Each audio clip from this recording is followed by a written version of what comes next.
आज दिनांक 18/2/2021 रोजी कराड शहर पोलीस ठाण्याच्या फोनवर प्राणीमित्र प्रतीक ननवरे याने फोन करून कळवले की गंधर्व हॉटेल मलकापूर तालुका कराडचे समोर पुणे बेंगलोर हायवे रोडवर शेळी वाहतूक करणारा ट्रक नंबर GA 31T3441 हा थांबवून ठेवला आहे, तरी सदर ठिकाणी जाऊन खात्री करून घ्यावे। सदर ठिकाणी जाऊन पोलिसांनी पाहिले असता तो ट्रक तेथेच होता।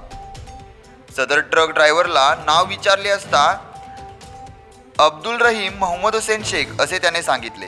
त्याचबरोबर त्याचे वय 28 वर्षे, राहणार जमालपूर असे सांगितले। पोलिसांनी सदर ट्रकमध्ये काय आहे असे विचारले असता सदर ट्रकमध्ये शेळ्या व मेंढ्या आहेत, या अहमदाबाद येथून बेंगलोरकडे घेऊन चाललो आहे असे सांगितले। सदर शेळ्या व मेंढ्या या आर्मीच्या असल्याचे देखील त्याने सांगितले। पोलिसांनी वाहतूक परवाना आहे का असे विचारले, त्याचबरोबर मेडिकल केले आहे का हे देखील विचारले।